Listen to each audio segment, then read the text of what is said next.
The risk of theater is actually really low, but it feels really high. We're just playing, it's called a play. There's this ritualized thing that happens, the lights turn on, the audience settles down, you walk on stage, and suddenly something shifts in us. We're having to let others see us, but the act of allowing people to witness us is scary. It's really scary. And so those two things, play and vulnerability at the same time, leads to a lot of transformation, a lot of personal growth.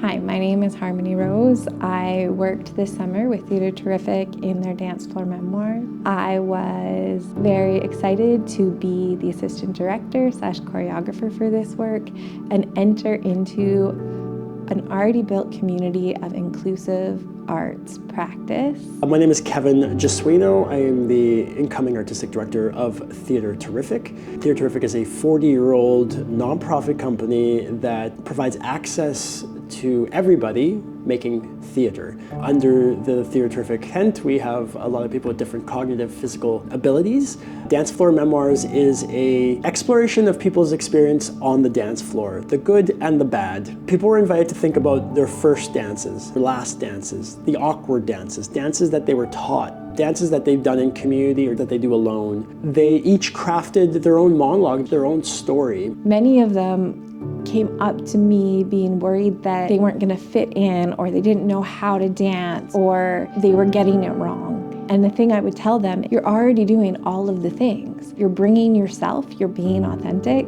and that's what the work asks for. And that's what really connected people. Some of the central answers, if you will, that kept coming around with the cast was dance. If you strip it away from the lights and the glitz and the virtuosity, and you just get down to what's movement, it's this idea of having agency over our bodies and not be told or dictated, just fully own what I want to do with my own body.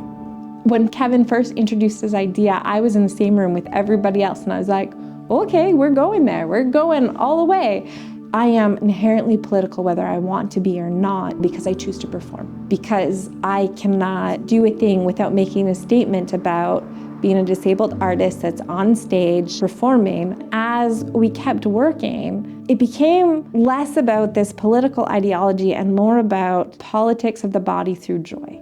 How did they find joy? How did they find themselves? Another central answer was the expression, to have the vocabulary and understanding of one's body to be able to fully express when words are not enough. And then ultimately what dance is connecting. It's a way for us to connect with another, and these monologues, these personal stories were really sort of centered around these three themes. And the people in this project, each person brought their own thing. And they revealed a lot to the audiences in a really vulnerable way, because these are not characters, these are real people that are saying these stories on stage. And so there's a certain level of vulnerability. And I heard over and over again in the comments as I went to every single show, the authenticity of the performers was the thing that was the most important. Hi, my name is Angie Meyer, and this is my first time to be part of this show. And I find this very exciting because every day I come into class or to rehearsal, and it's so exciting to see the different people, energy level, and working together little by little, and it comes together in one big program at the end. This example of how the project really transformed someone.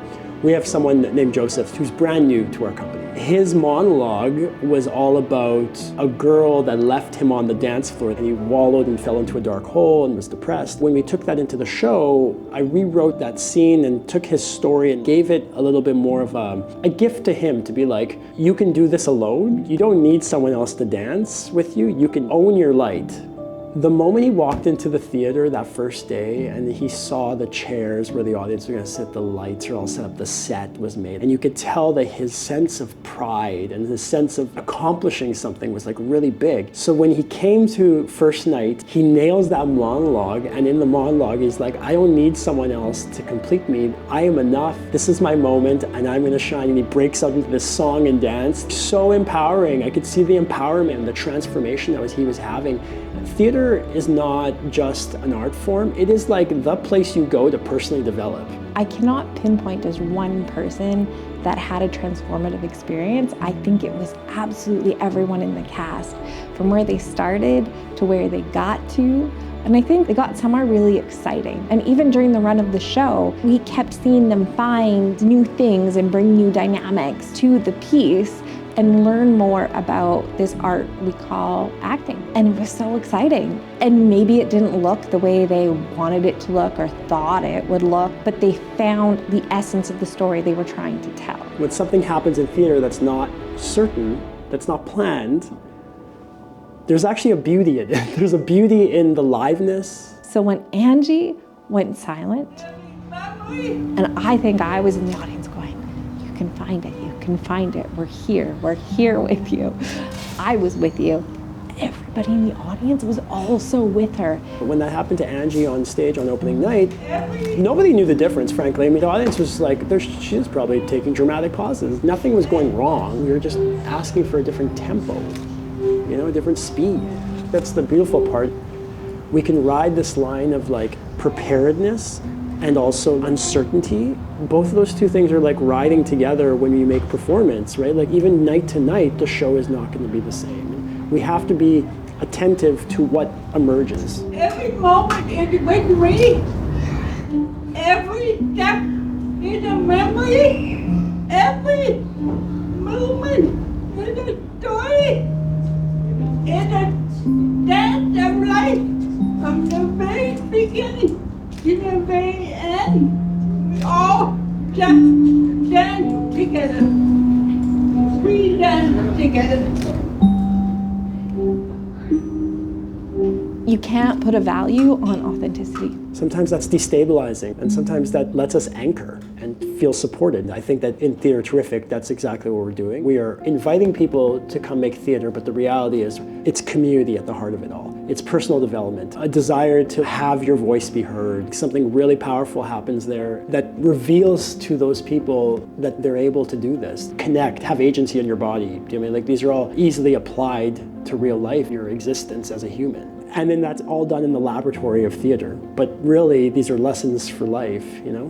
The feedback from the Fringe was really positive. I think a lot of people that came had low expectations because this is certainly in the disability art world. And I really challenge people that categorize performance or theater that's made by folks with disabilities as low grade or less than art to really come to Theatre Terrific's work, because I think that we offer that rigor of training. And I often joke that participants in Theatre Terrific have more training than a theater actor who's gone to school. I saw them dig deep every single week. I saw them overcome their own biases, their own challenges, their own experiences, and I was so proud of every single one of them. They worked harder than some of the people I went to university with. We maintain the rigor of making theater, but invite people knowing access needs and community is a central part of the theater making experience. There is this certain stretchy point between providing access and what the art and the craft actually needs.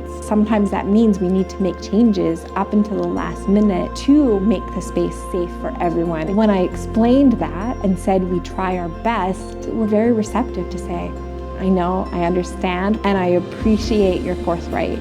Oftentimes we think of art as something that we sprinkle on at the end, and the arts are often the ones that are cut first. We have to remember that art keeps us together. Theatre Terrific is foundationally community, but the art is the invitation to come together to make something. By doing that, we build community, we build stronger selves, we understand ourselves better, we understand each other better.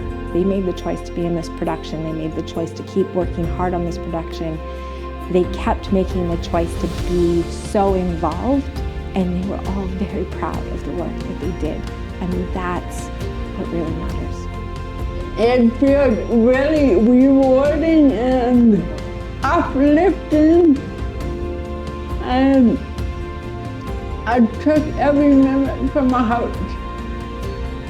I'm glad I took this experience, and I would do it again.